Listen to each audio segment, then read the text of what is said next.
Obsession, released in 2026, follows a lonely young man whose wish for his longtime friend to fall in love with him quickly turns into a violent supernatural nightmare. Blending psychological horror, dark comedy, body horror, and tragic romance, the film explores loneliness, consent, emotional control, and the dangerous line between love and possession. Through its increasingly disturbing portrayal of forced devotion, Obsession turns a familiar "be careful what you wish for" story into an unsettling examination of what happens when desire becomes more important than another person's freedom.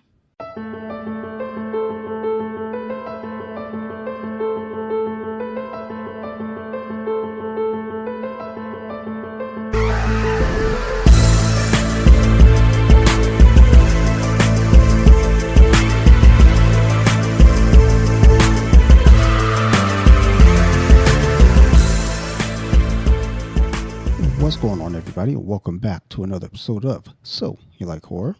And this week on the podcast, I'm going to be rock and rolling solo again. I've been doing that quite a bit lately. Just a big part of it is scheduling, really. Just, life happens with a lot of folks, including my own wife for that matter. But, it's just... people's got stuff going on. And then also, too, sometimes I feel like I'm being a nuisance. It may not be the case, but sometimes I do feel like, because, I'm like, hey, you mind dedicating an hour and a half sitting down talking horror with me? And, I have folks that, are happy to do it, and I do appreciate that. But I still feel kind of like, people got families and stuff. And then in all reality, what it really does come down to in the end is that I've been jumbling my schedule and kind of messing up. So it's Thursday. These episodes go out on Friday. So it is July 2nd. This episode's going out July 3rd.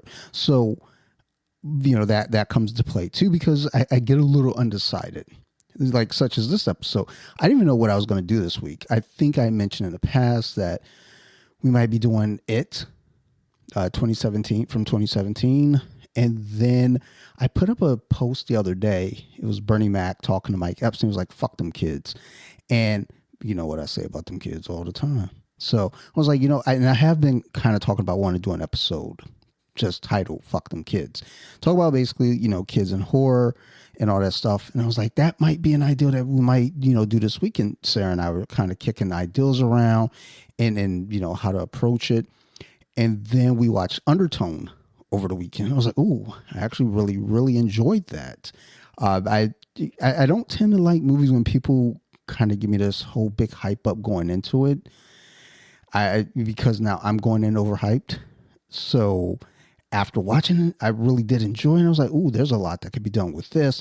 So going into Wednesday, I had in my mind that I was going to record an Undertone episode Wednesday night. And then I sat down and watched Obsession. And I was like, oh, well, fuck. Like, I really liked Obsession. And between Undertone and Obsession last night, I'm like toying with things. I was like, oh, you know what? Fuck it, we're going to do Obsession. So that's what this episode is going to be about. It's going to be the Curry Barker film Obsession. And just a heads up to everyone, if you don't already know, we're spoilers. I'm going to spoil the fuck out of the movie. I don't think I know how to do an episode without spoiling things. So there are going to be tons of spoilers. And, that's just how it's going to be. In fact, I know people that tell me whenever I see a movie before them, and I'm like, "Oh yeah, I saw blah, blah, blah." And they're like, "Oh, don't spoil it." As soon as you say don't spoil it, I will go out of my way to spoil it because I'm a hater, number one. And number two, don't tell me how to fucking live my life. So just for reference, don't ever tell me don't spoil it, because now you just guaranteed that I'm going to spoil it in the most obnoxious and disrespectful way possible. Like, just straight up, not even telling the story. I'm just going to tell all the major spoiler parts and then say I'll figure it out. But either way, I'm going to be talking about the 2026 film Obsession. And, one of the things with this film that I didn't really have any idea. I knew what the base was, and I've seen a few comments here and there about it, but I didn't really know what I was getting into. So on the surface, the movie, it's that familiar, be careful what you wish for type story. You have your main character. I mean, you're introduced to Bear. He's the, I don't know, antagonist, protagonist, whatever it may be. He's the male lead. And Bear's in love with his childhood friend, Nikki, who's the female lead. But with Bear, he can't really bring himself to tell her how he feels. So, in conversation, just with his buddy Ian, trying to figure it out and trying to approach it a certain way, whatever it may be. But along the line, he discovers a One Wish Willow, and he wishes for Nikki to love him more than anyone else in the world. And that wish works really exactly how he asked for it to work. Unfortunately, it also destroys everyone around him. Like it was a shit show. So, going into this, I didn't really have any expectations. I feel like that's the best way to approach a movie, for me at least, is don't expect anything. I think that's what ends up hurting a lot of people's feelings, when they go in expecting one thing and then they come out, I was like, well, I was really expecting it to be this. Like, fuck off. Like, quit. Like, don't expect nothing. Nobody's here to fucking, paint a picture for you. Just fucking watch the movie. I didn't really see I know there were trailers, but the only trailer I saw was him making the phone call to the customer service line. And that's the only thing I ever saw, like in terms of a trailer or a teaser or anything. And off of that alone, I was like, oh, I'm interested. They didn't have anything to go off of, but I was interested. And then you start seeing memes and clips throughout the interwebs. But the initial reaction again was, it's fucking awesome. I loved it. Not awesome in like it was an awesome movie in terms of like, it was just well done, well shot. The story made sense. The tone, it was just a really good movie. I can't wait to see more from him. And in terms of like Bear as a character, like I've seen, back and forth arguments. Even the actor who plays him, I think it's Michael Johnston. Even he's like, well, no, Bear isn't the antagonist here. He's not the villain of the movie. And he gave his reasons why. And it's like, I don't know, dude. I mean, there's a lot of reasons why he is the villain. But as far as any sympathy goes for this character, when you first kind of get introduced to him, there's kind of a thing, especially for a lot of guys, a very familiar thing of like, again, you like somebody and you just don't know how to tell them. And especially if it's a friend for many, many years. So, there is that part. But then after that, once he makes the wish, it's kind of like, like, nah, buddy, nah. But I like the way that the film kind of, after the wish, it kind of gives you this feeling of, it starts off, it looks like, a cutesy little, rom-com, minus the com, so it was like, oh, okay, but then it quickly shifted. So anyhow, I'll kind of go like somewhat scene by scene, act by act, and then give kind of my thoughts on it a little bit. I actually have it playing in the background because, that's what I like to do. I'm sitting here in the basement, so, me in these fucking basements, I don't get along with them, especially being down here by myself and quiet. So anyhow, the movie opens up with Bear sitting in a diner, and he's rehearsing how he plans to confess his feelings to Nikki. He's practicing with the waitress, who she finds the gesture sweet, charming, and Ian, his best friend, not so much. He's not impressed at all, and he's just, it's guys kind of rib on each other like that, which is gentle and is um, uh, empathetic as I can be, with a couple of my guy friends. It's like I'm understanding, but also I'm gonna, kind of poke a little bit here.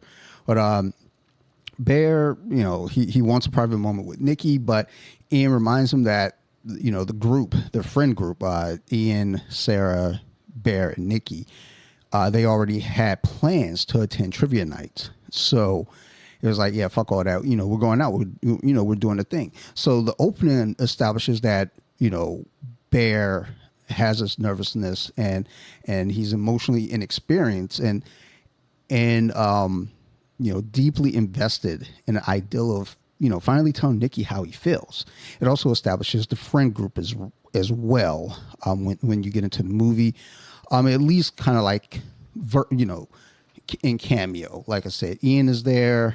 He mentions, Sarah, Nikki, obviously.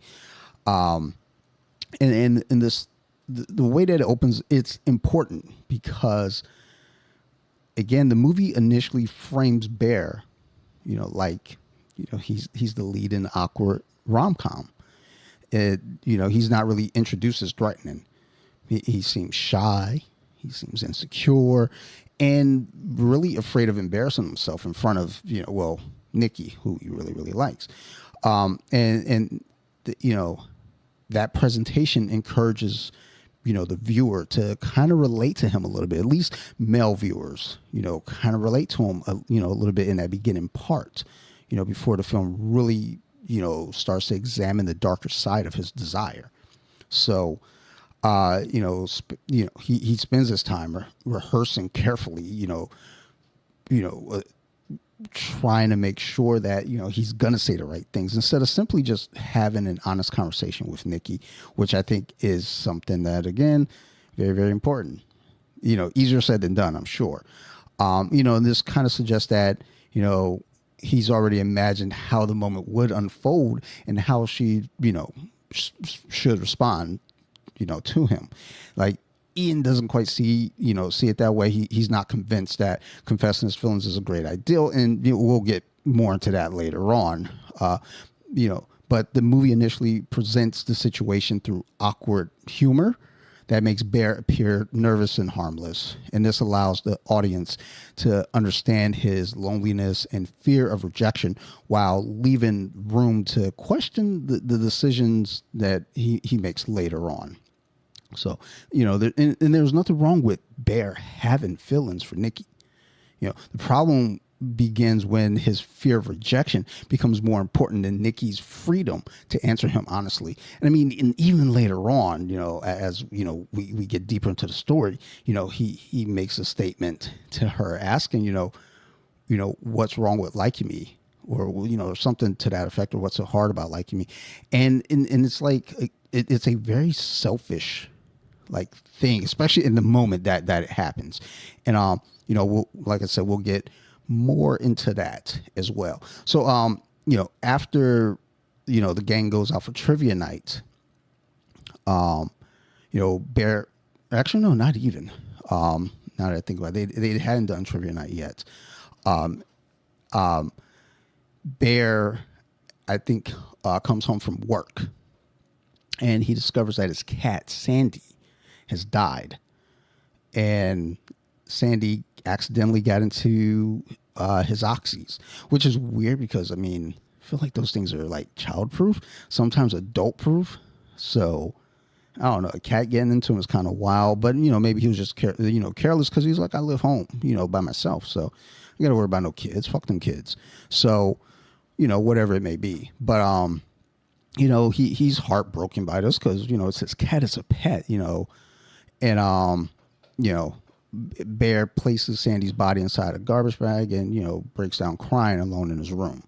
This scene in itself can initially feel disconnected from the bigger part, like the central part of the romance, but Sandy's death is going to become one of the more important pieces as we move forward, in quite a few ways.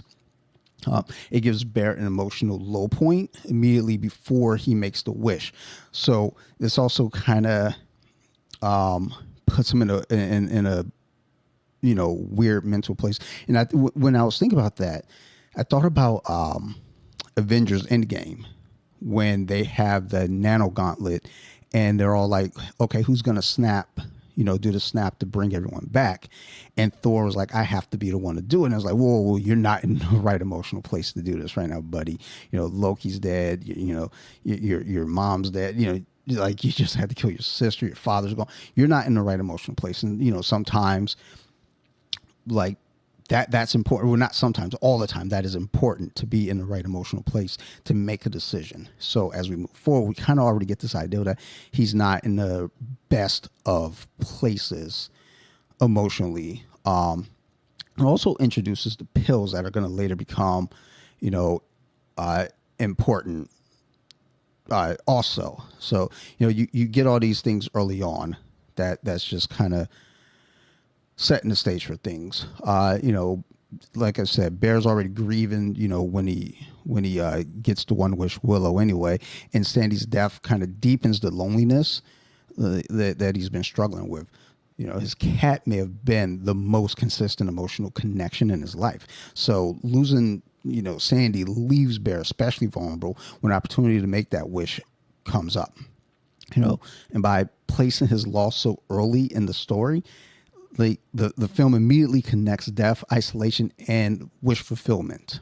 So Bear's decision not to properly bury Sandy also becomes important later on, because it gives Nikki the opportunity to recover the body and turn his grief into something fucked up. So yeah. As the story moves on, Bear gets he's like looking through his phone. He's like looking at, I guess, Nikki's social media, and he gets a call from Nikki. They're chatting here and there, and she lets him know that she put in her 2 weeks, so she plans to leave the music store that they all work at. And in that conversation, she drops her necklace, her crystal necklace. So, it falls down the drain. She can't recover it, things like that. So Bear, again, seems like a sweet guy. So he's like, okay, well, I'm going to go out and get her a replacement. So he visits a mystical new age shop, intending to buy her a replacement. And while he's there, that's where he notices the One Wish Willow, and he buys it along with the necklace.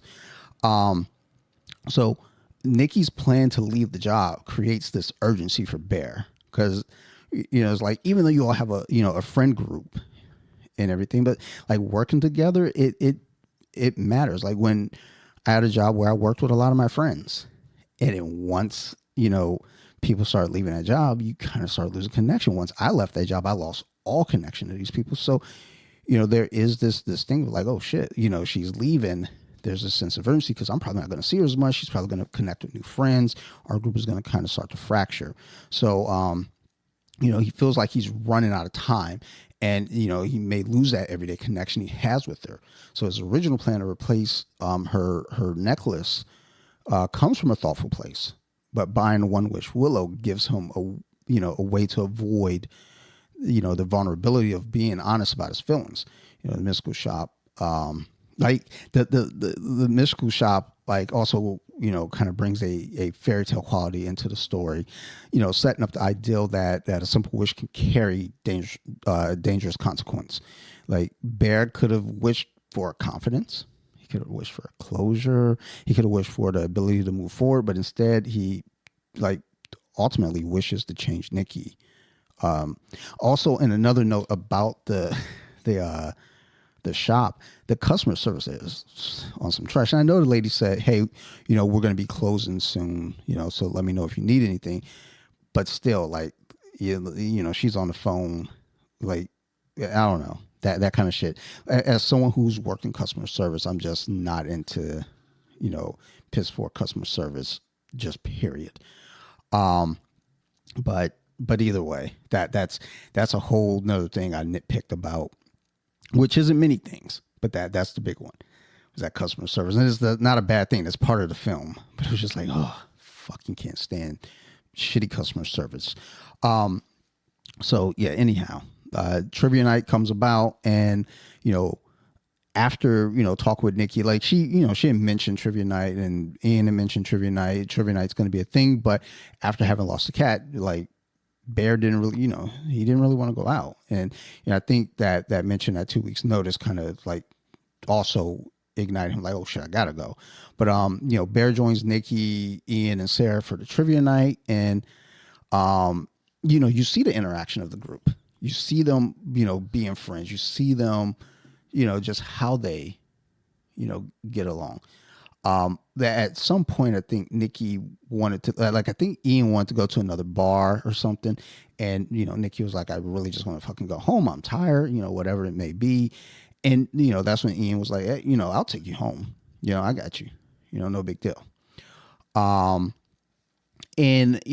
as he's driving Nikki home, he finally gets an opportunity to actually tell her how he feels. And I think, honestly, all this could have been avoided because she straight up says to him, like, as she leaves, like, I think early on, he and Ian were talking about a nickname, Freaky Nikki. And, she hates that name. So as she's walking off, he calls her Freaky Nikki. And she, she's like, don't call me that. Don't ever call me that. I hate that name. I mean, she comes back to the car and she says to him, like, do you like me? I think if he would have just been honest right there, maybe a lot of this could have been avoided. Who knows what her answer would have been. You kind of get this ideal throughout the movie, as they talk about, the past with Nikki. She's always kind of looked at him as like a little brother. But who knows? Who knows? Maybe, he confesses his feelings and we still end up in the same place. I don't know. But I feel like he, at that moment, should have been upfront. It's just like, yeah, actually, I do like you. I like you a lot. I mean, and from what I understand, and, I'm a little dense in these types of things, but like whenever it comes to like guy-girl relationships, you get some guys that just assume every girl likes him. I know a couple of people that way. It's kind of obnoxious. They just assume, like, oh, they like me, like they touch my shoulder, like shoulders are a thing, so are hands. People touch each other. And, then there are guys like myself that are completely oblivious to like if someone likes them, and you kind of get this like understanding later on, like in the movie too, with Ian and Sarah. It's like sometimes we just don't know. Like, and I think it's a thing of like we don't want to be too full of ourselves, or sometimes it's like you don't want to ruin a good thing, so you just don't think of it that way. However it may go, though, Nikki asks him, "Do you like me?" He, doesn't really own up to it. And instead he gets nervous and he pulls out the One Wish Willow and he breaks it, and he wishes that Nikki would love him more than anyone else in the world. So that in itself, this is like the central moral turning point of the movie. Like once that happens, like Nikki comes back out and it's like instant, and then it just gets like weird from there, like weird in a sense of like this wasn't her behavior moments ago. Like Nikki gives Bear exactly what he thought that he wanted. She gives him an opportunity, to have this relationship now. That like I don't know. It's just like from this point on, it's just like he was in over his head.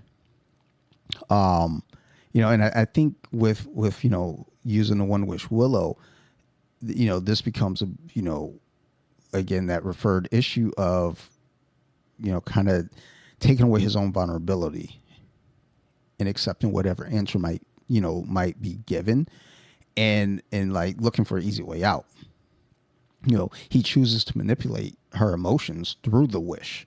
And the exact wording is what's important, because he doesn't just ask for Nikki to fall in love with him. He wishes for her to love him more than anyone else in the world. And that turns like this into like something complete. Like, I mean, the point, the title of the movie, obsession, it turns into an obsession.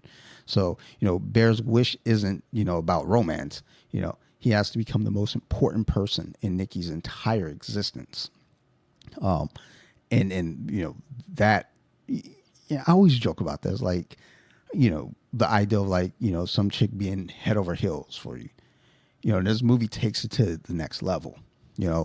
Like I said, almost immediately, like Nikki, comes back to Bear, and she claims that, she doesn't want to go home because her father's dying from cancer. Which we find out later on that's not at all true. So she goes back to Bear's house, and Nikki initiates, sex with him.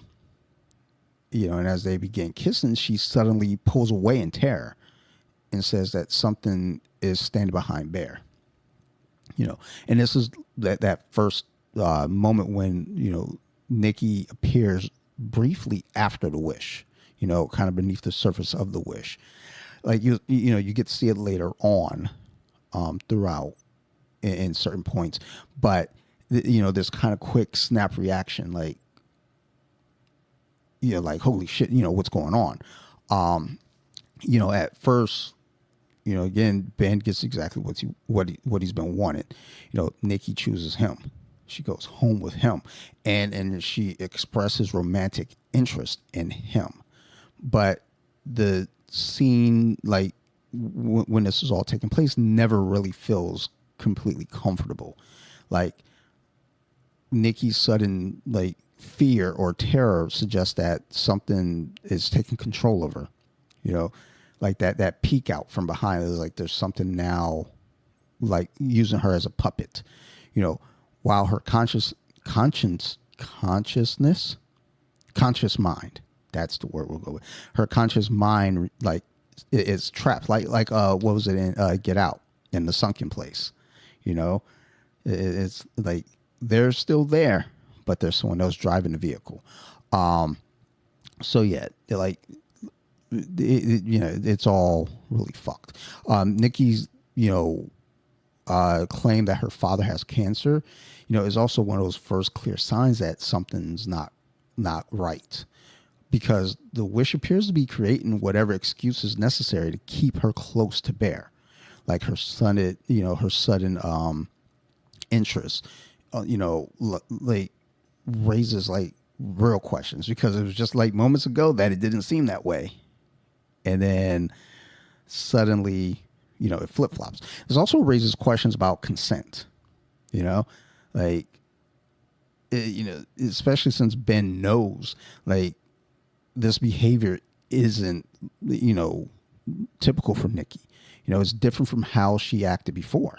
When Nikki suddenly becomes terrified and claims that something is standing behind him, it suggests that, again, like, her conscious mind may still be, present beneath the obsession, and that her affection is the result of supernatural control rather than genuine feelings. So, at what point does Bear, like, realize that, this isn't the real Nikki? And, if he is, kind of aware, why does he continue?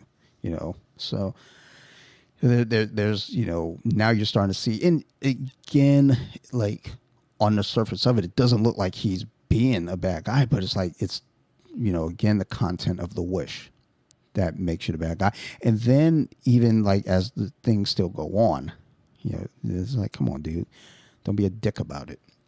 So the next morning, they do kind of like a little montage, I guess, too. They're showing a relationship kind of moving forward. And they look like a happy couple. It looks cute. It's like, oh, look at these guys. They're so adorable. Never mind that, that shit's really weird, just suddenly weird. But they do look like they're having a good time. They're cute together. They're watching movies together. It's like, oh, okay. Like the but like prior to that, I guess you do see that Nikki finds Sandy's body, the cat, and from the garbage, and she made like a little memorial, like on the kitchen floor. And Nikki seemed like confused by her own behavior and suggests that she may have taken something that kind of affected her. But again, there are these things where it's like there's like that peek out, or like not even like that's. I don't even think that's like Nikki peeking out, and saying, "Hey, I did something goofy." I think there is like an understanding of whatever's taking control over is like, "Oh shit, I'm doing weird shit. I don't know why I would have done that, so I just got to make up another lie." Nikki may believe that she's doing something caring, but the memorial is kind of fucked up because there's kind of boundary violating at that point. Like Bear never asked her to do that. And again, I get it. It's weird to say like she's crossing boundaries. Meanwhile, he made a wish that kind of took away all her boundaries. So, but in this instance, it's a very bizarre thing, and Bear, again, kind of like that's weird, but keeps going with it because he's so in love with this girl. This scene in itself shows how, like the wish distorts affection. Like Nikki wants to comfort Bear, but she has no understanding of privacy or basic human needs, or not needs, limits. Like the scene also shows how love without boundaries can quickly become invasive. Like Nikki believes she's doing something thoughtful for Bear, but her confusion makes it clear that she doesn't fully understand or control her own actions. Like Bear, he's given another obvious warning that the wish has changed her in a disturbing way. Yet he continues accepting that relationship because, again, he really, really, really, really, really likes this girl. Like he and with that, that like or that love, he's benefiting greatly from it because he's getting what he wanted.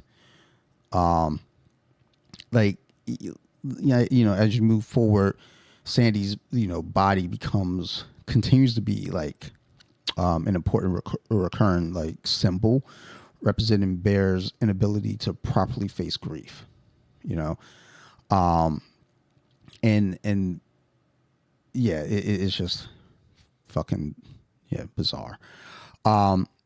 So yeah, as I mentioned though earlier, you get this montage of them really being a couple. There's a brief period of obvious happiness, or at least what appears to be happiness that follows. But like both Ian and Sarah are confused by how quickly like Nikki's feelings just flip flop like that.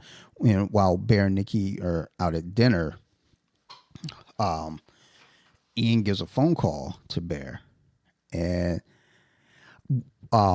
he walks off to take the call. And one thing that I do like is like they do these fucking weird things where like what they're doing with like as he's on the phone, like the background is kind of blurred, but you could see her stand up from the booth, and she's just standing there. And then I think also when they're in the music shop talking, when Ian was talking to Bear.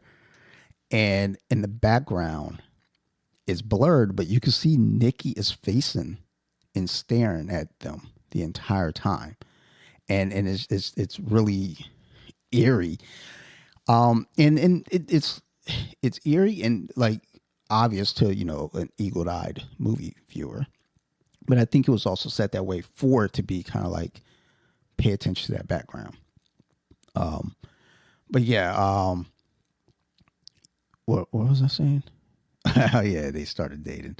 But yeah, Ian calls and lets Ben know, like, hey man, Nikki's dad is healthy.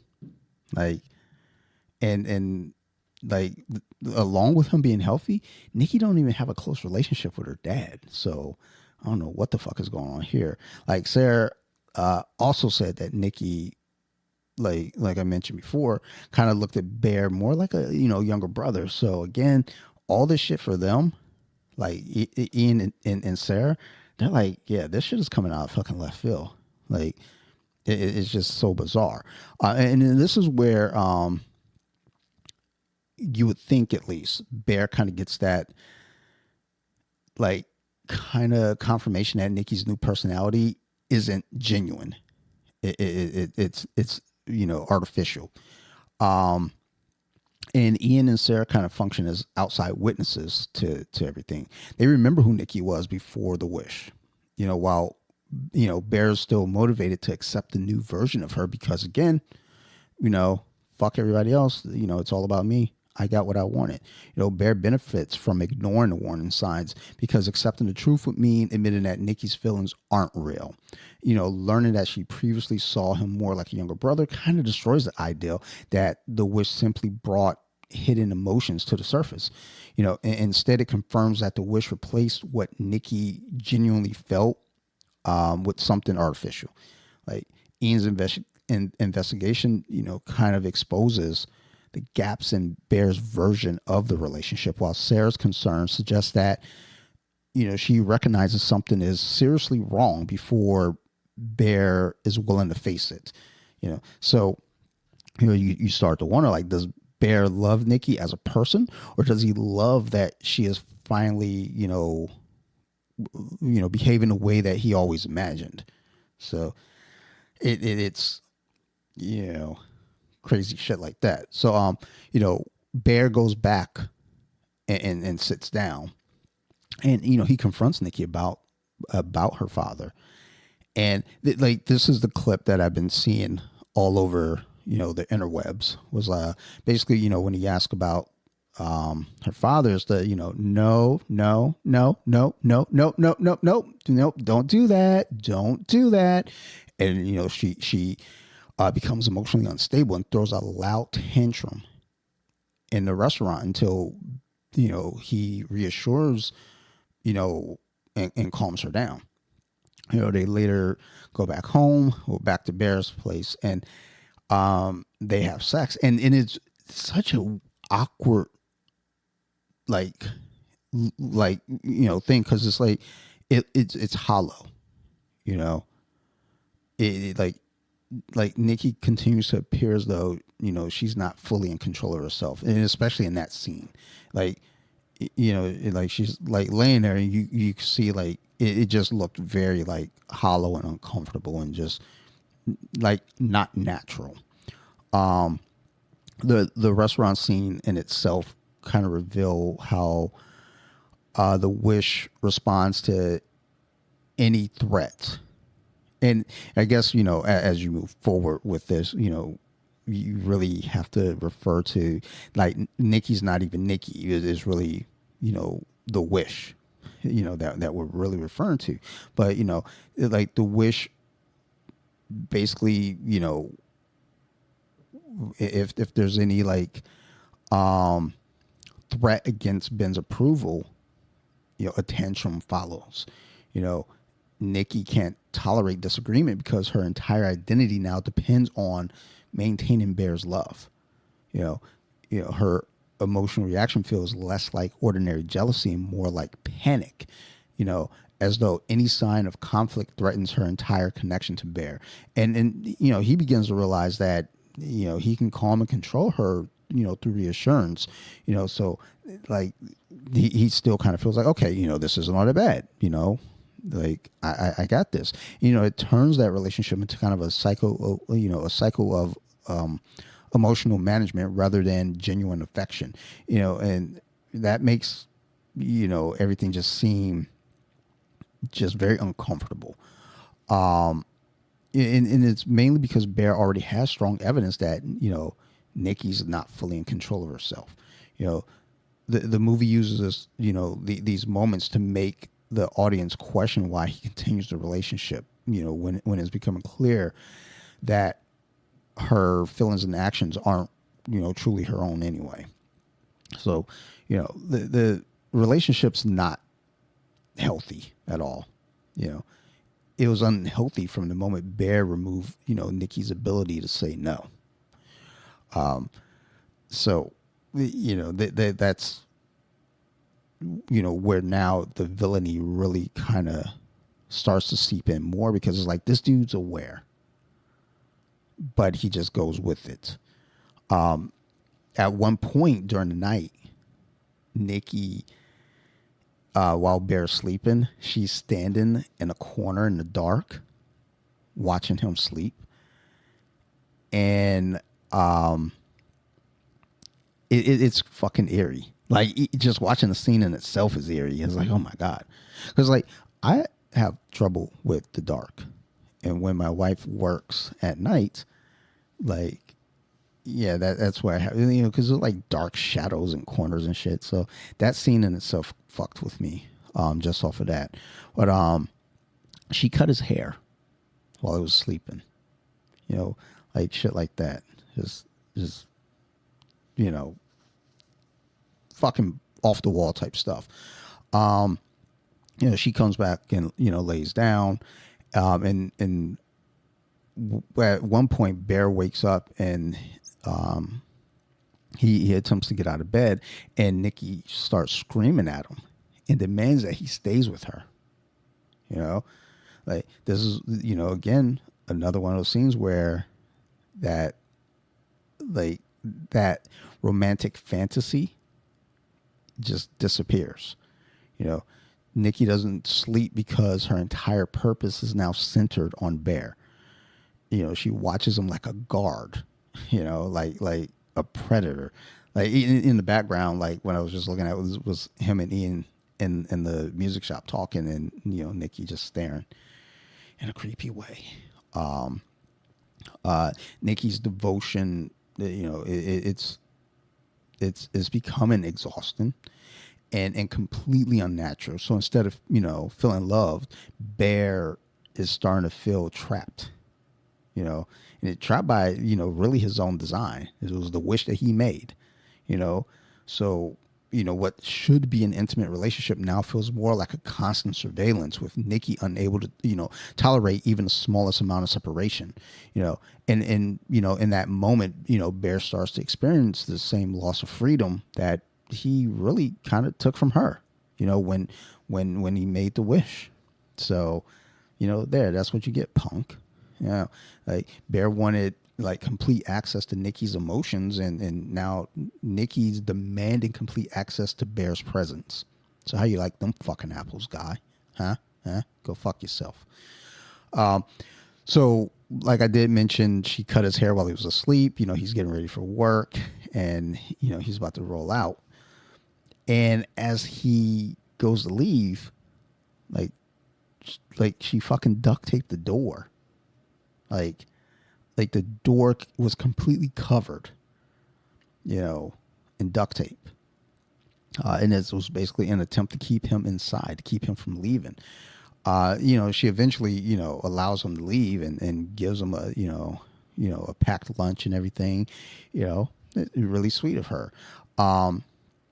And you know, she stays, you know, beside the door, you know, during Bear's entire shift, smiling and refusing to move, even, you know, as, you know, she soils herself and everything. It's like, and what's crazy is, like, when he leaves and she's just standing there smiling, I had a feeling, I was like, I got a feeling she's going to still be standing there. And, you know, when he gets back, that's just it. So yeah, like, in all of this, you know, she's not behaving like an independent person anymore. Like, she's become an extension of the wish, you know. Like, she's degrading, like physically she's like just falling apart. And that's important because the movie shows that forced devotion destroys the person's being, and everything. Her obsession becomes so extreme that she's ignoring her basic, everyday, physical needs just to remain close to Bear, just to show that, like, that dedication. Still in the door closed and trying to make sure he doesn't leave. She turned his home into like a physical representation of the relationship, like closed off, and impossible to escape. Like it starts to get frightening, like, at this point, like, at least from the viewer standpoint, you're seeing it's like, that shit is like gotta be terrifying. But it's also sad, because her body's being pushed beyond its limits to obey the exact wording of Bear's, like, wish. So even as Bear becomes disturbed by what she's doing to herself, like, he continues avoiding a larger truth that her condition exists because of the choice that he made. And he's fucked up for it, dickhead. So it makes you ask, is Nikki transforming into a monster, or are we watching, Nikki's humanity being erased? Because, like, we know she's still in there in some capacity. Now, when Bear gets to work, he's sitting there talking with Sarah, and he's eating lunch, and as he's going through, there's some, like, pictures in the lunchbox, and a little note. And as he and Sarah are having a conversation, she sees the note, and it's, it says, my little food critic, what's the verdict on Cat? And Sarah's like, what does that mean? Food critic. Because one of the things when they're out having dinner, Nikki and Bear, she had mentioned how she doesn't know anything about him, really. Like, what do you want to do? And he was like, I want to be a food critic, things like that. So, this kind of plays into that when she, puts a little note in there and asks, as a food critic, what's your verdict on Cat? And Sarah again asks, and she's laughing about it, like, and he goes, oh, it's an inside joke. And then he looks down at what he's eating. and he finds Sandy's severed paw inside of his sandwich. So he immediately vomits, and again, Sarah's asking him if he's okay. He was like, oh, it's an inside joke. And this is where, again, Nikki's version of affection becomes explicitly, like, grotesque. Like, it's she again believes that she's helping Bear process his grief. By giving him something connected to Sandy, but the wish again has stripped her of normal moral and emotional judgment. So the scene kind of gives you, like, a blend of dark comedy to some degree, and body horror, as Nikki turns Sandy's remains into an expression of devotion towards Bear. Because in her mind, that gesture is intimate, and is meant to show that she understands his pain. But in reality, it's a deeply disturbing gesture.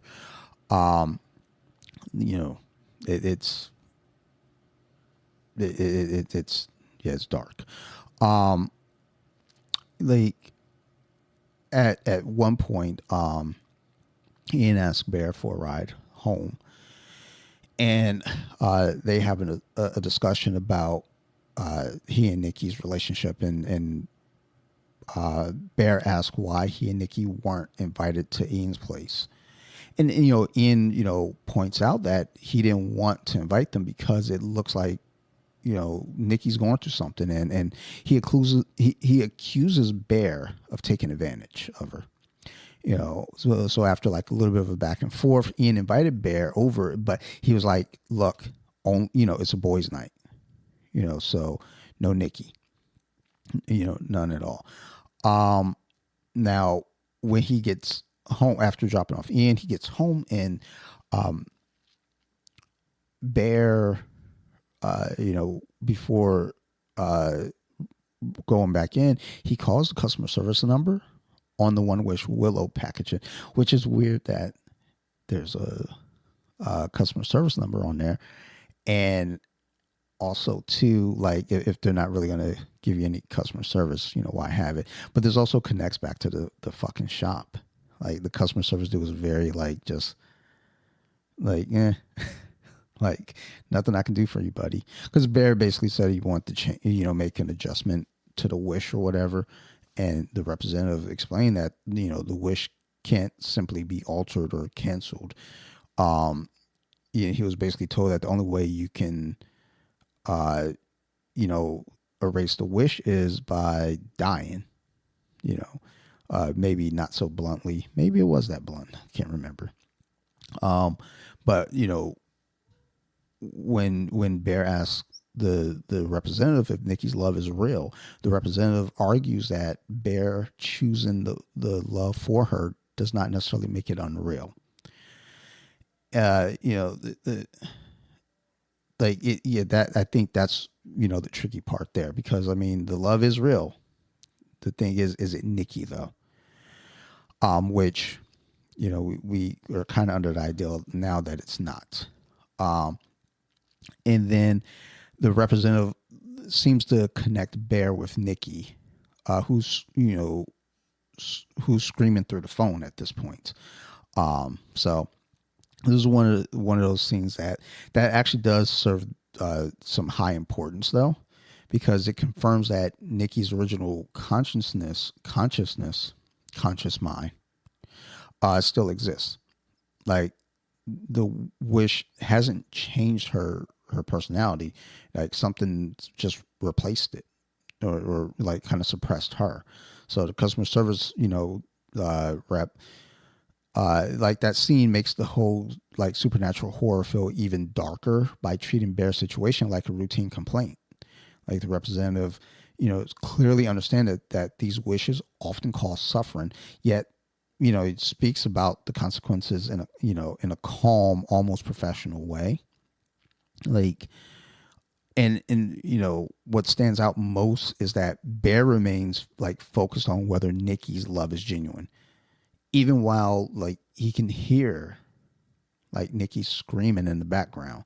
Like it's like he eventually learns that the only guaranteed way, like again, to free her is by his own death, which means the curse requires him to sacrifice himself in order to undo like any damages caused by his goofy, selfish decision, because he's a prick.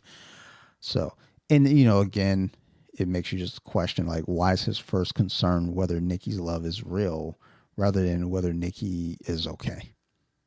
Like it's like, it's at no point does it seem like this dude really like love her. It's just this infatuation. Yeah, that's the word. Like this physical infatuation, really, not even on a matter of like, oh, I really care about her. Because I do think that on a friend level there is care, obviously, but then there's the selfish side of like, I just want her for myself.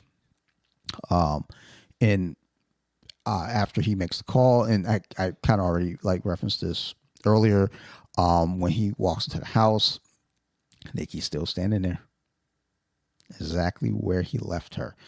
And then like, actually, yeah, I forgot, like as he left, you do see her standing there, she pees herself. So you already kind of get a hint of what's going to happen. So, yeah, when he comes in the house, she's covered in piss and vomit, which I'm not sure about the vomit, where that comes from, and shit.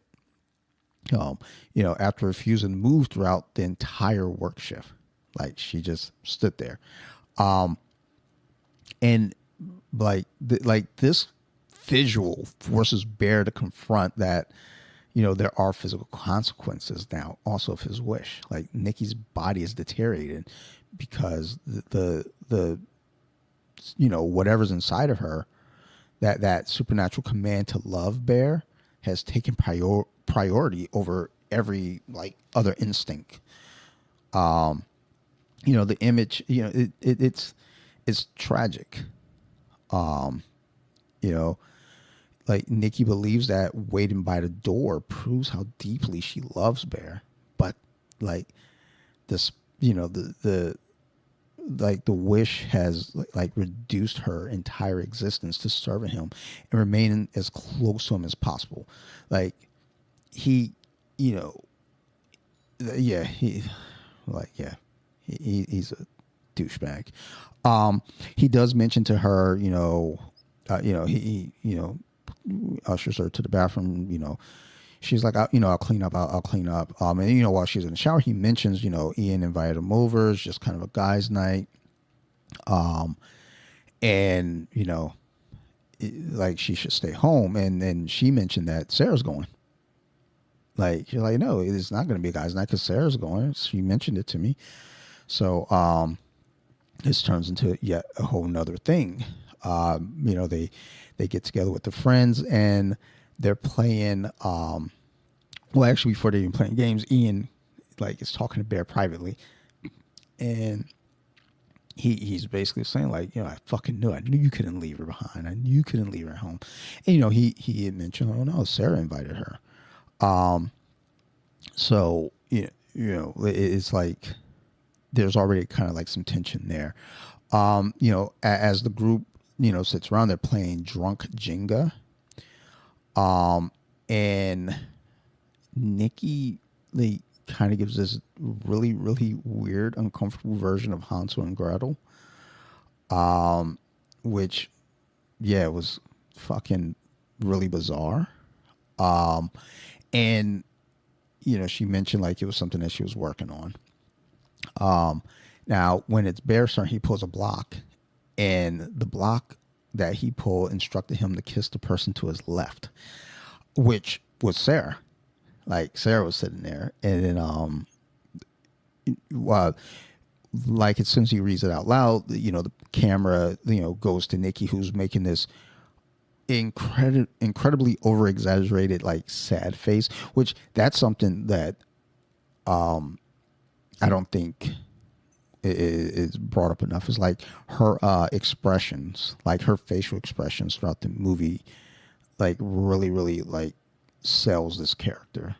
Like it's like holy shit. But she has this like really, really, really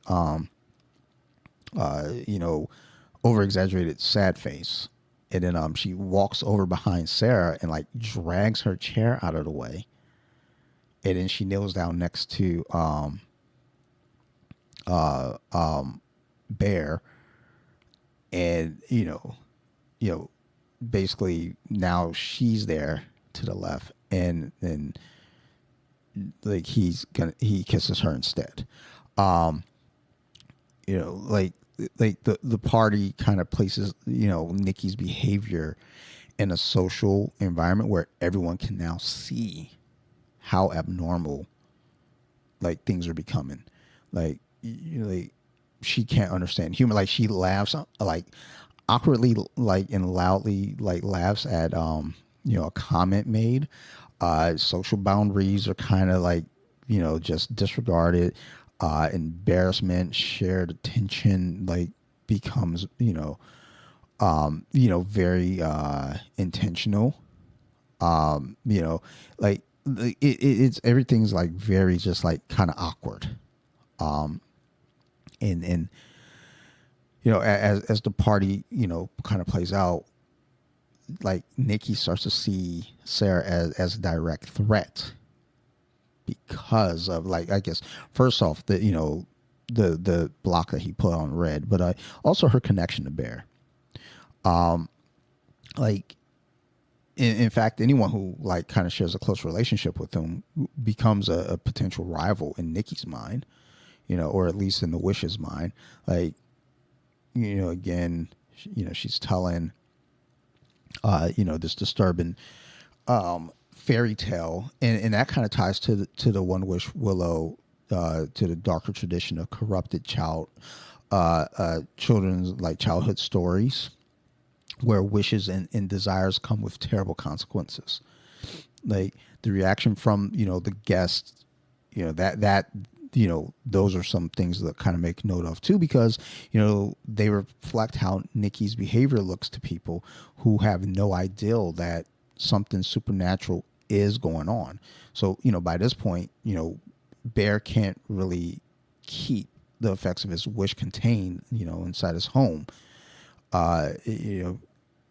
Like it's on display.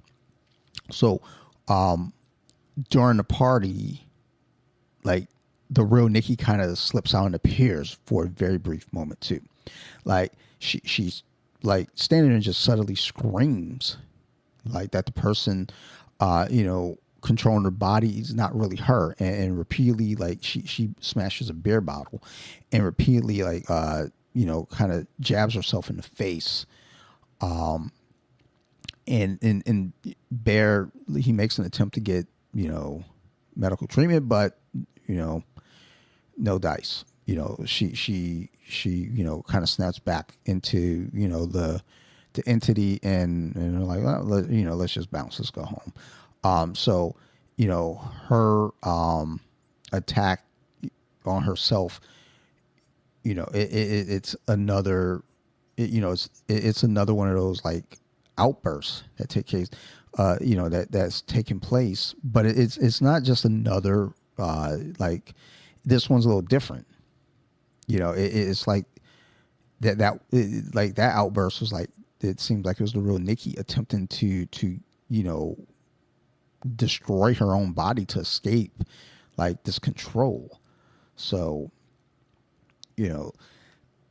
I guess you start to wonder now, like, is this the real Nikki trying to regain control, communicate with him, or destroy the body that's kind of imprisoned her. So, you get kind of, another, glimpse of it, because later on that night, in bed, Nikki appears to fall asleep. And then, she's whispering and kind of mentions that it's me. She's begging Bear to kill her. She says like, hey, whatever it is, like it's asleep. Like please, like kill me. Like, and she's begging, she's like, please, kill me. And Bear doesn't immediately focus on her suffering. Instead, he asks, again, and I mentioned this earlier, he goes, what's so terrible about being with me? And like, if you weren't convinced that this dude was a piece of shit, based off the wish in itself, like that right there kind of like sums it up. Like, you fucking suck, dude. Like you truly do. Like this like is a scene that just shows that emotional selfishness. Like the real Nikki like speaks up. She's like begging to like be released. She's like, just kill me, do something. And I mean, for anybody that wants to try to, I hate when people are like, oh, they play devil's advocate. Like, okay, you kill somebody, now you got to do something with the body. I mean, sure, I guess, but also this is your friend. And they're, like, you made this wish to fucking trap her in this hellhole, and you know two ways to actually get her out of there. You can kill yourself, or you can kill her. But either way, you're kind of trash, Bear. I mean, not you guys, the listener, but for some they might say, again, this might not intentionally come off as cruel, but his need to feel wanted kind of prevents him from doing the right thing. Like later on, he gets I can't remember if it was a call or a text, but he gets contacted by Sarah, and she's like, hey, we have to meet up. I have some things to tell you. Like a few things. She reveals that Nikki and Ian had been sleeping together on and off for years. Like nothing romantic. It was just kind of a casual thing. And Ian believes that Nikki's sudden relationship with the bear may be an attempt to make him jealous. Because like I mentioned earlier, you have some guys that just thinks like everyone likes them and everything's about them, and everybody wants to make me jealous, which is fucking goofy. And then Sarah also suggests that, hey, I got feelings for you too. For Bear. And this revelation adds, yet another layer to all the relationships within the friend group, which is, can get weird. Bear spent all these years, infatuated with, Nikki without fully understanding, her, her private life. And at the same time, Sarah, Sarah's adorable and she's really cool. I think Nikki was cool. I think that friend group was really cool. Like when you see Nikki before the Wish, she's really adorable. She's sweet. She asks, hey, does anybody have any cash? She goes over and gives a, homeless person some money. It's just, she's a sweetheart. And Sarah also such a sweetheart. It's but he has this thing. He wanted Nikki. He was so blinded that he didn't even see the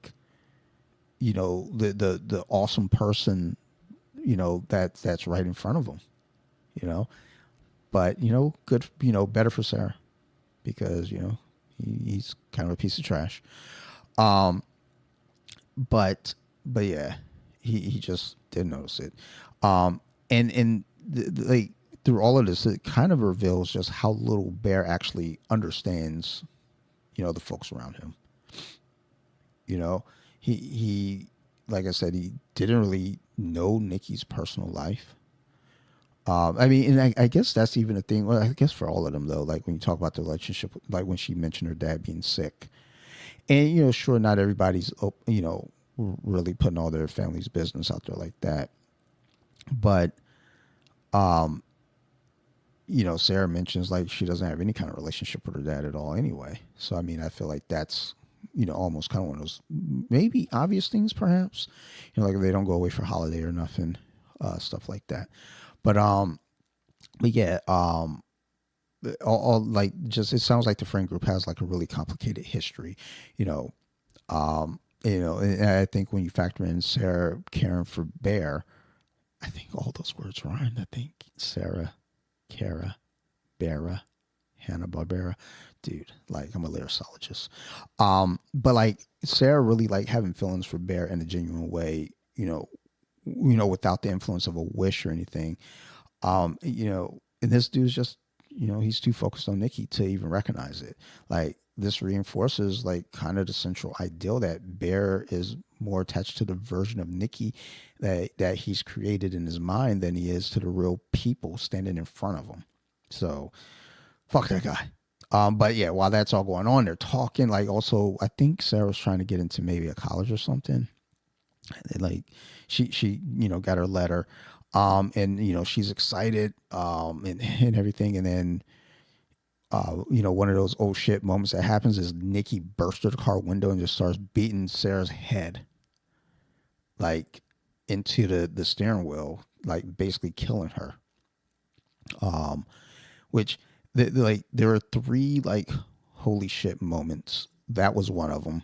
Her still waiting at the door for him when he gets home, and then her hitting herself with the beer bottle was another one.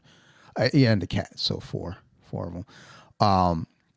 But basically, yeah, she busts Sarah's head up against the steering wheel and then kills her. And yeah, she dead. And Bear, he's just sitting there. He's terrified. He's oh shit, I don't know. I don't know how to respond to this. What the fuck? And I think Sarah's death does kind of mark a point though where you can see the wish is starting to destroy everything around him. Like Nikki doesn't kill Sarah because of anything that Sarah's done specifically. She kills her because basically the wish interprets Sarah's affection as a threat to Nikki's position in Bear's life. Like it's like that attack. It was sudden. It was vicious as fuck. And showing that Nikki's obsession like fully turned into like territorial violence. Like, like she killed her like in like the time was like just there because she killed her like basically like right as Sarah kind of offers this possibility of a genuine relationship based on mutual choice. And like Nikki zooms in, was like, nah, fuck all that. Well, not Nikki, but the wish zooms in, and it kind of it makes things even more tragic when you look at it that way too. Then Bear helps her move the body, like now making him both morally and legally complicit in all of this shit. Even after that situation escalates to murder, he still remains like passive and the consequences of his original wish now extend far beyond just he and Nikki. Like it's like how you fix this. I mean, again, you know how to fix it. Kill yourself, son. Just do it. But like he has to like basically go like jump in front of a bus or something to stop this girl's pain. Now we get to the point where he goes back to the shop and he's basically hoping to kind of fix things. So he buys up some more One Wish Willows, hoping to reverse all of this. But then he discovers like he can't break any of the new willows because he's already used his one wish. So and that's a neat thing because the willow refuses to provide him like any kind of shortcuts. Like he can't just use more magic to erase the consequences of the magic he's already fucking put in place. Like, which I like those things. Like I like when it's like, oh, hey, look, like you think it's just that simple. And in reality, whenever you see that in stories, it actually makes it more of an issue because like one thing leads to another, to another, to another, to another until it's like all fucked up. Kind of like the Cat in the Hat comes back.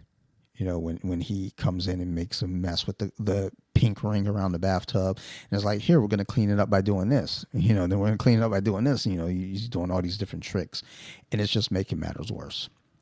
So, I used to I actually just recently read that book, so I used to teach preschool, so I'm well versed in Dr. Seuss. Don't test me, son. I'll win every time. So yeah, now he thinks to himself, he's like, look, I know how to get this done.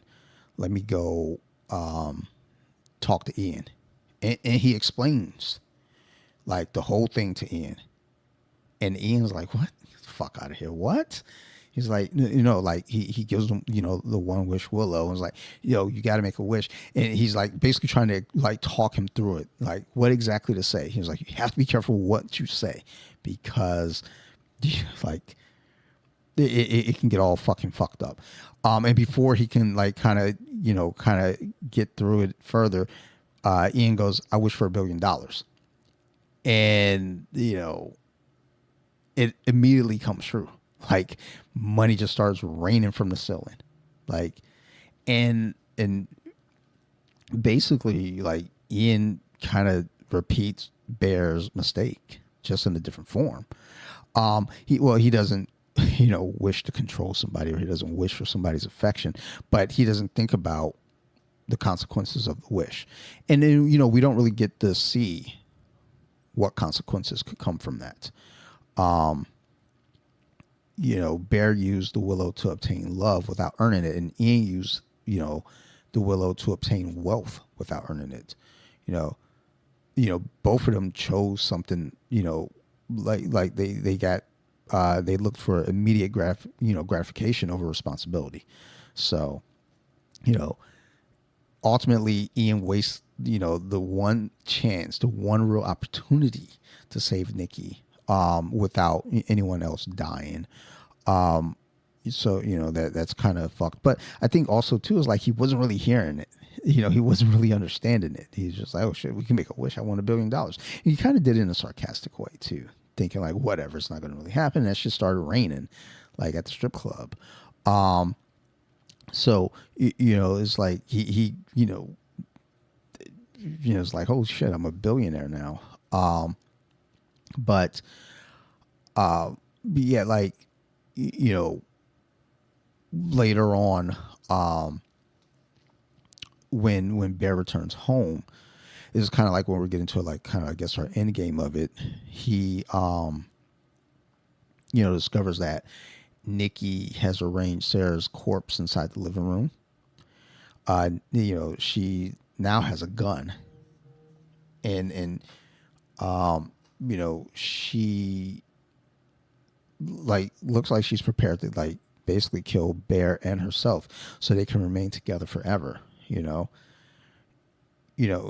attempts to persuade Nikki to use the willow to reverse his wish, but she refuses. Like the I don't know. It's like I mentioned earlier with his emotional well-being not all intact, and him making a wish. You're not really thinking it through. I don't know if I would trust this entity to utilize the wish either. Just because it's like you understand how this can go, right? But I guess ultimately she does make the wish, and kind of wishes for him to love her. I guess if you count it that way, that'd be a weird relationship in itself. But yeah, Bear ends up in order to kind of like pacify her, he tells her that he loves her, and like he's terrified at this point. I mean, you got a corpse in the living room, like you got this woman who is like it can get really, like, it looks like it's about to get really gnarly. He bounces to the bathroom, which I don't know, I feel like she's got a gun. She could have shot that door shut the door up and whatever, I guess. I don't know. But actually, no. I'm sorry. He had the gun. What am I thinking? Fuck, I'm dumb. Yeah, he had the gun. He's in the bathroom, and like at this point, he's actually about to do it. He's like, okay, this is the only way out. You know what? I got to do this. And like, I have to stop all this. Because Ian shows up because he's like, holy shit, that money is real, it's legit. And when he shows up, Nikki shoots him and kills him. So now Ian and Sarah are both dead. This friend group is basically dismantled. He ends up in the bathroom with the gun, and instead of shooting himself, he opens up the medicine cabinet, and the oxys that Sandy had gotten into, they're sitting there. So he basically like takes them, like he bottoms up, like dumps them all in.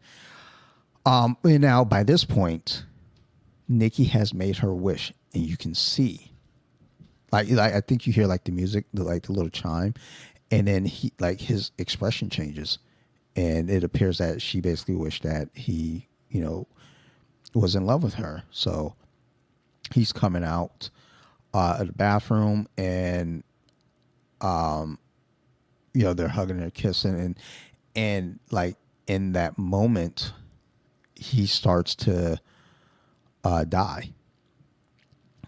He's foaming at the mouth and everything. He's dead now, and the wish, the entity that's still there is now crying like hysterically, and she grabs a gun. She's about to shoot herself, and then just like that, I guess with Ian now, or God damn it, not Ian, with Bear now dying, the spell, the wish, the entity is gone, and now Nikki like comes back to herself, and she's like holy shit, and like it kind of ends on that, her screaming like at this fucking scene of like her three like friends are all dead.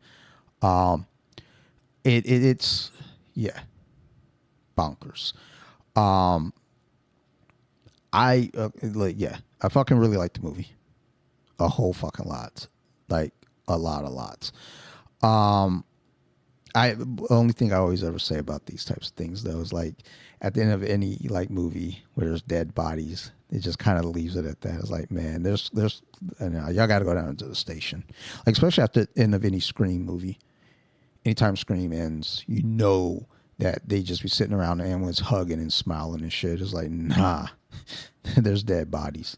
Y'all ain't gonna be sitting around hugging and smiling and shit. And then like, I think Scream 7, like seems like, oh, let's bounce. Like, no, y'all don't get to, y'all can't leave the state, son. There's bodies. What y'all talk about? Let's leave the state. Let's bounce. Fuck out of here. Same thing here with Nikki.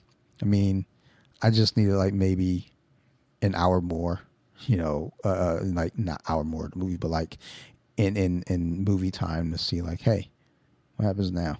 How does this get resolved?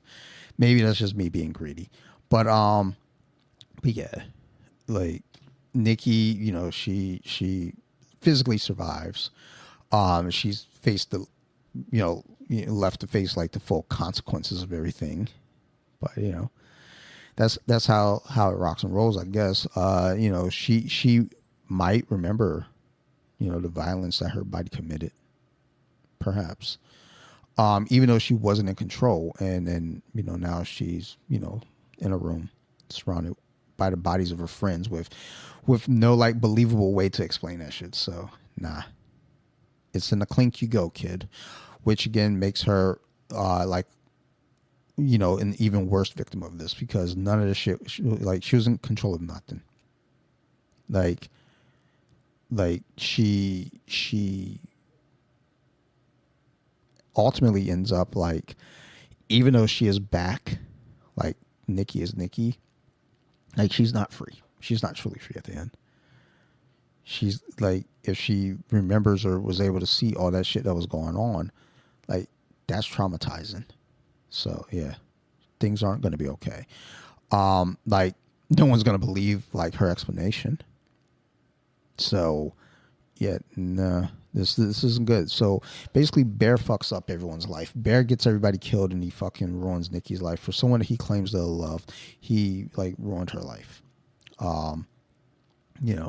So fuck that guy. Again, when you think about who suffer, the greatest consequences of the final wish, I mean, everyone suffered, like all because, Bear was selfish. Like he's, when you think about like his character, like in the beginning, he's like an emotionally relatable character in the beginning, but his fear of rejection kind of fucks everything up.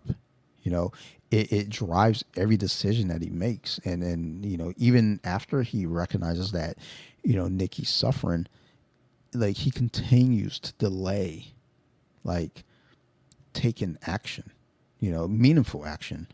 He's more concerned with being loved, than understanding what, Nikki's going through. And, again, that question that he asked her, when she's pleading for him to kill her, he's like, what's so wrong with like being with me? It's like, dude, you deserve like all the terrible things, all of them. And I guess he did get all the terrible things. So, you deserve the terrible things without consequence to your friends, I should say. So yeah, like, again, when people argue who's the villain of this movie, I mean, I think Bear is the villain of the movie. He's not a traditional villain, though. He's not a traditional horror villain, but he creates the monster. That kind of the sleight of hand, I guess, if you will. He creates this monster by, treating another person's emotions as something that he's entitled to change. And as you look at Nikki, as the real victim here, she was never, willingly asked to be in this relationship. You know, the wish took away her ability to choose.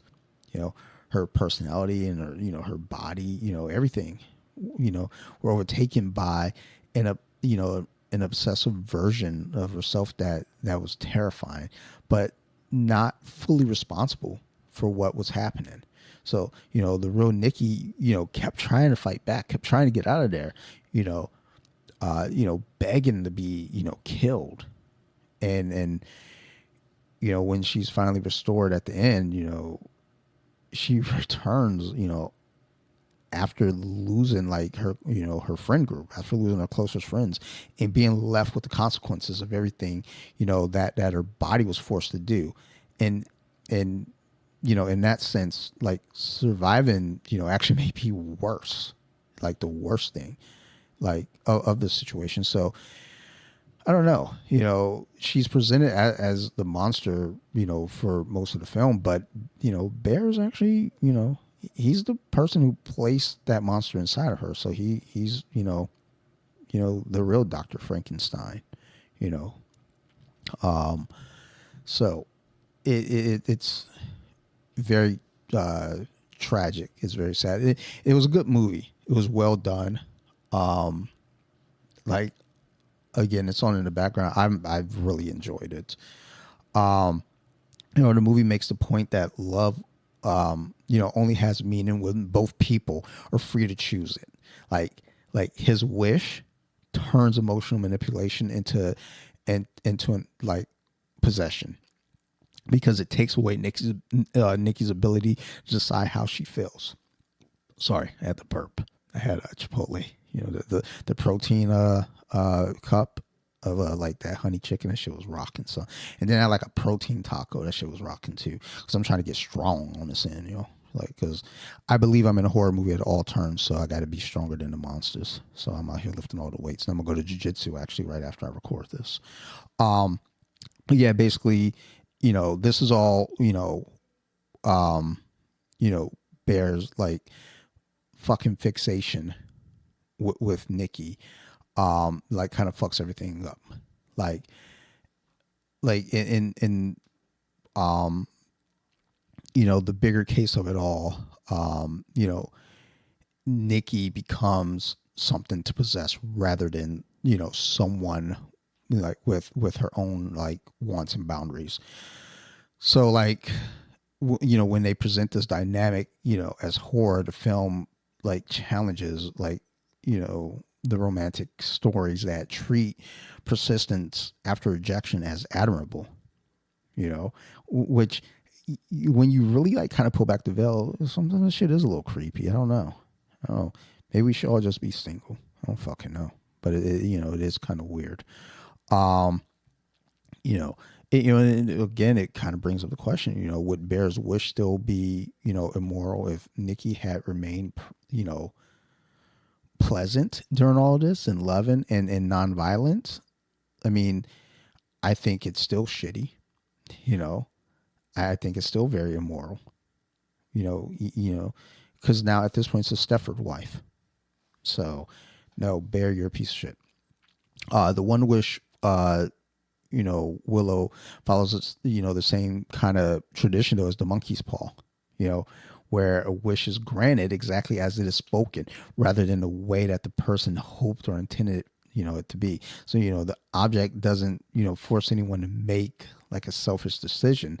You know, it just gives them the opportunity to act on what they value most in the moment. Like Bear chooses control over Nikki's emotions. Like Ian chooses wealth, and Nikki chooses to make Bear share her supernatural obsession. Like each wish exposes something about the person making it, while also revealing the consequences hidden, you know, inside their desire. So, you know, in that sense, the Willow may not corrupt people as much as it brings their selfish like impulses to the surface. Like the existence of the customer service department also suggests that Bear's like situation, you know, it's not unique, and others have made similar mistakes after believing they could use the object without paying the price. And then that's kind of alluded to when he's in the customer, you know, in the shop.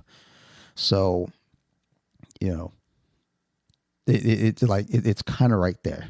Like, so I guess, yeah, we can go ahead and wrap up there. Like we've been going on for an hour and a half here. So let me get the fuck out of here. Normally a solo episode, I try to keep to about 40. So yeah, my bad. I doubled it up today. So as always, to you all the listeners, thank you. If you have any questions or concerns or criticisms, always feel free to reach out. You can find me at So You Like Horror on Instagram, all the words separated by underscores, or you can probably email me. I haven't checked it in like a month and a half, but you know, shoot an email all the same. If you want to be a guest, let me know. We'll figure it out. We'll make it happen. I believe the next episode should be Welcome to Derry for sure, because that was part of the theme for horror TV. And I think we're going to be doing True Blood in August, maybe. Sarah just recently started wanting to watch it. I think, I'm not sure who, like I was thinking I was supposed to reach out to Amy, who's been on with Jen in the past.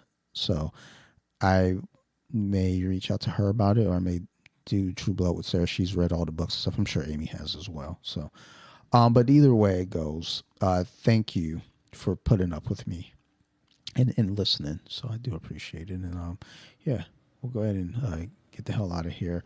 But you guys know what it is. As always, you guys keep listening. We're going to definitely keep making these shows. Thank you, everyone, and goodbye. I think that's good for now. The end.